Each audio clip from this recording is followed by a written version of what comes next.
Do you truly know the reality that you exist in? Or have you been fooled into thinking reality is a certain way? Let's find out what the most dangerous spiritual book in the world has to say about the nature of reality.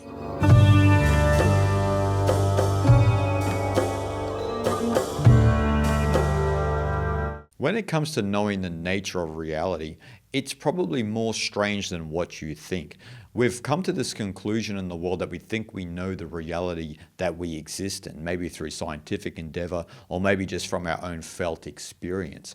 But do we truly know the reality that we exist in? Now, the nature of reality has been explored like no other in a group of texts called the Nididhyasana texts. These are the texts that you come across on the cusp of enlightenment or beyond the pale of enlightenment.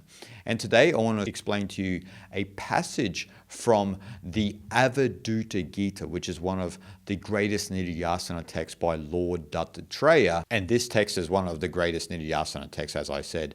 And it's one that goes into the nature of reality like no other. So the Avadhuta is considered the most dangerous spiritual book for your ego for many reasons, but especially because of what we're about to speak about today.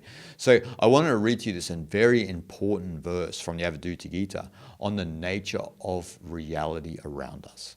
Know all this universe to be formless.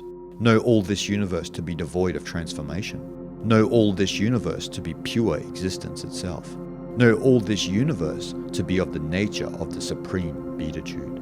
Now, Dattatreya throws all of our preconceived notions about the nature of reality on their head. First of all, he explains that the universe is formless and devoid of transformation. And so why would he say this? Why would he say it's formless? And so in saying this, we have to think about the Sanskrit shunyata, right? So shunyata meaning complete emptiness or formlessness. And so reality is formlessness. But in Buddhism, the more accurate description is empty cognizance, not just emptiness, not just a blank canvas, because there's a unity between emptiness and also cognizance, which is what knows the emptiness. So there's that awareness, but they are one and the same.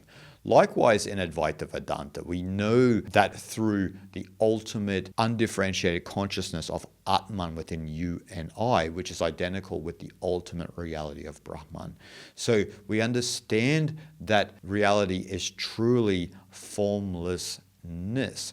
Now, what does that mean? It means that there is no solid form to anyone or anything, because that is just a concept. That is just an idea in our head and our jiva, our ego persona system, that wants to fix reality in a certain way, wants to create a form to a reality that is essentially formlessness. And so the jiva is going around trying to fix not only reality, but it's trying to fix itself as something real, lasting, and permanent.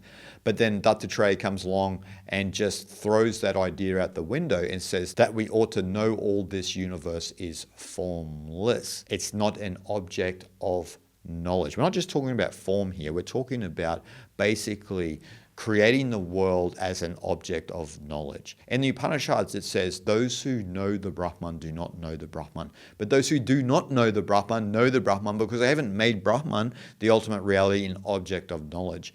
But the jiva is going around trying to analyze the world and give form to a world to suit its own subjectivity, its own conditioning. And that is what the illusion of Maya is, the illusion of measurement. Measuring the universe, which is immeasurable. So how can you measure the immeasurable? It doesn't mean that we lose our names, we lose this physical body and the world around us. It means that the ideas and the beliefs and the concepts that we have in our mind lose their solidity, and so we see the world for what it truly is. And in seeing the world as it truly is, we understand then that Atman is Brahman. And so when you understand that Brahman alone exists and jiva is an illusion, it's just a temporary wave on the ocean of Brahman, then there are no transformations of life. There is no form. All of this is happening in the screen of consciousness. It's happening in the Supreme Beatitude of Brahman. This is why Dattatreya says, know the universe as pure existence itself. It's fundamentally pure.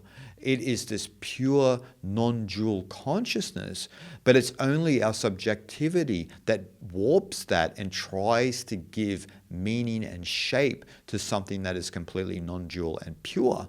But that's what reality in the universe actually is. And so this reminds me of the famous phrase from Adi Shankaracharya, which is Brahma Satyam Jagat Mithya, which basically means that Brahman is real, the universe is unreal, and the universe is Brahman. So Shankara didn't stop at the second line, he went to the third by saying that when we see the universe as Brahman, the universe is real. When we see the universe from our own subjectivity, without even the idea of this fundamental oneness within reality, then it is unreal, because we are dissecting the world through an illusory instrument, which is the jiva. And so we're not seeing the world as it truly is. But when we do see that Brahman alone is real, then we see that the universe is real as Brahman, not as what Jason thinks it is or ought to be, which is how we all go around our daily lives trying to create a reality for ourselves to suit our own conditioning, our own jiva, right? Suit our own likes and dislikes. But Dattatreya is saying we need to pull back on that and create distance with that illusion so that we can understand that the universe is fundamentally Brahman. And then he takes that a step further after understanding that the universe is pure existence itself by saying that we will eventually know all this universe to be the nature of the Supreme Beatitude. And so that Supreme Beatitude is none other than Brahman itself.